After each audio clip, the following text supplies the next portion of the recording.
DC Comics are getting ready to reboot their universe for the second time in less than 2 years, and obviously things aren't going well. If they were going well, they wouldn't need to do Dawn of DCU. We started Infinite Frontier, and things have just gone downhill really fast. And I wanted to talk about how Infinite Frontier really destroyed DC Comics. There's a reason no other character outside of Batman really can sell right now.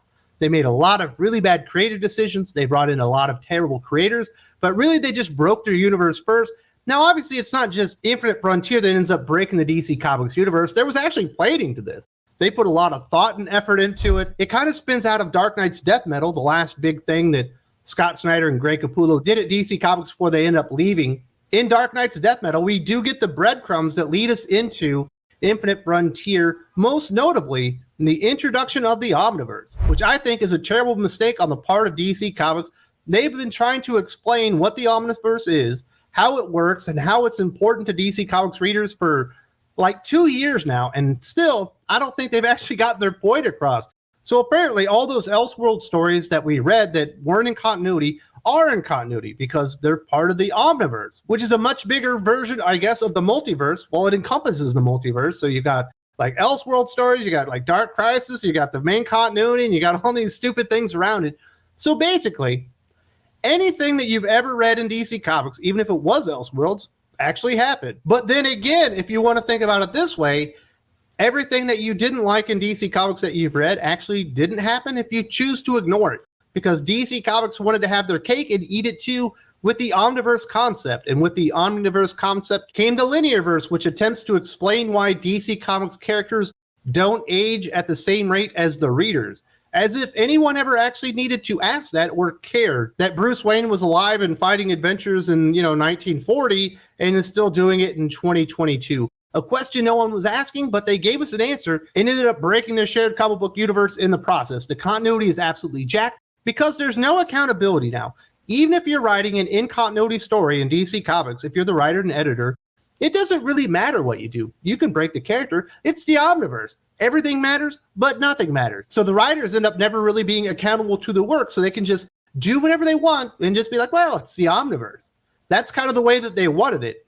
In the meantime, while this was happening, there was actually a big fight going on behind the scenes between Scott Snyder and Dan Didio, because Dan Didio was about to skip DC Comics continuity ahead like 20 years. It was called 5G. We all heard about the 5G initiative. It turns out Scott Snyder wasn't the only one that was opposed to 5G. James Tynion, the writer of Batman at the time, also didn't like the idea, wanted nothing to do with it. In fact, if you are reading DC versus Vampires right now, that was James Tynion's exit strategy to not have to write anything to do with 5G. And initially, Scott Snyder's Dark Knight's Death Metal was never even going to mention 5G. They weren't going to tie together or whatsoever. Dan Didio had this big plan. They were going to change all the characters. They were going to swap out all the mantles. We were going to get JLQ and all that kind of stuff. Also part of that plan, which ends up being more destructive, we'll get to that here in a moment, was Dan Didio's plan to bring in a whole new crop of DC comic book writers, mostly borrowing from the Warner Brothers animation writers that had to do with DC projects in that front. So the plan was to bring in a bunch of new writers, change all the characters. Scott Snyder said no. Word gets back to AT&T that things are not going well at DC Comics, that perhaps Dan Didio was going to break the entire universe, and they end up firing him. And the damnedest thing happens then. Jim Lee, he becomes the sole publisher, and he gets a couple of co-EICs at the time. And supposedly, Scott Snyder and Brian Michael Bendis are going to be the chief, creative people. And Jim Lee, this was his bright plan after Dan Didio got fired for having bad creative and creating drama behind the scenes.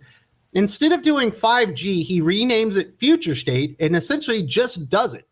But he just calls it another name. It's 5G with another coat of paint on it. But we're not going to go to these areas permanently. At least that's what we're told.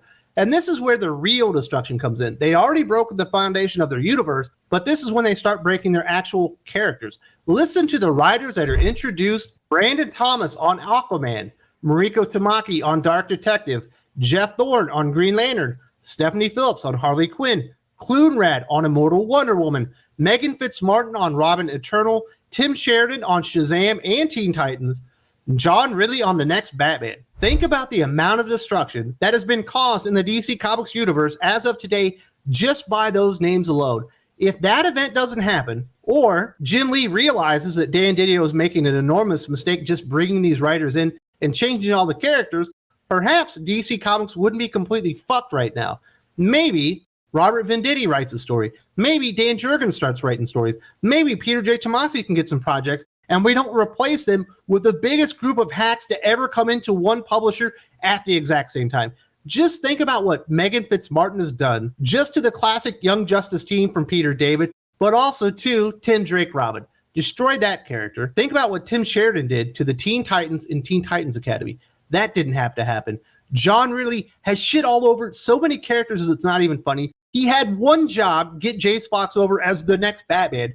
That does not work. Mariko Tamaki's Detective Comics run didn't start out terrible, but it was pretty fucking awful by the end. Jeff Thorne's Green Lantern run, do I need to say more? He literally broke the entire fucking lore and the entire Green Lantern fucking core at this point. Brandon Thomas, I thought was going to be a good hire. His stuff on Aquaman, specifically with Jackson Hyde, is fucking dumpster fire material.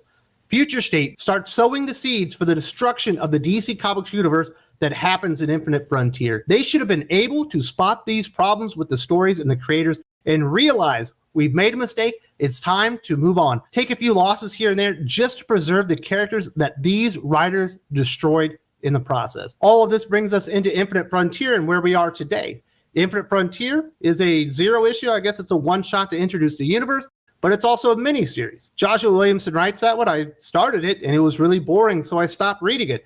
What they forgot to tell us was Infinite Frontier is actually the first chapter of everything that leads to Dark Crisis on Infinite Earths, which is already being planned at the time. Think about what's happening after Dark Crisis on Infinite Earths. Another reboot of the DC Comics universe called Dawn of DCU. They were planning the next reboot when the previous reboot actually started. DC Comics knew that all of this was fucked up before they even did it. That leads us into Justice League Incarnate, another throwaway series that no one really read, which apparently was supposed to be really key to lead into the death of the Justice League and Dark Crisis on Infinite Earths. But they never actually told anybody, because the only thing they would ever actually tell you they were doing with their universe is if they were doing a sexuality reveal on one of their characters. John Kent's coming out as gay. You're going to hear about it. Tim Drake is coming out as gay. You need to know. We're actually sowing the seeds for a big crisis in the universe once again to reboot it. You can probably skip that one.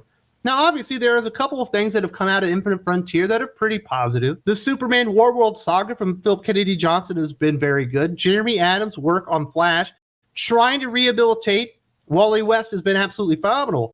But they absolutely destroyed the Wonder Woman universe and mythos in the process. You can think about a couple of good things, but when you think about the actual destruction that Clune-Rad, Vita Ellis, Stephanie Williams, Joelle Jones, and everyone else associated with like Trial of the Amazons and everything they were doing with Wonder Woman, these people should all be fired.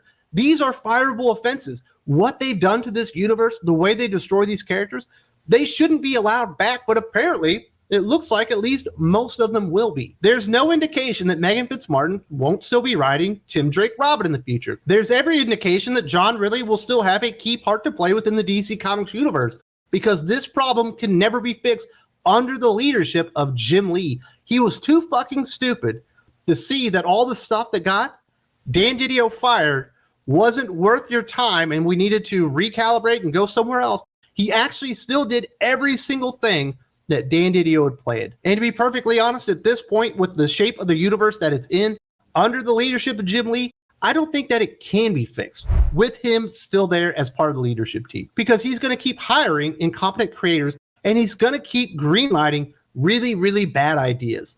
Obviously, there are more things that went into Infinite Frontier. We could probably do a 45-minute, 1-hour video on all the things wrong with that and all the destruction that happened, but that is where we are. Most of the characters outside of Batman are broken at this point. They can't really sell any character outside of Batman. Will Dawn of DCU fix that?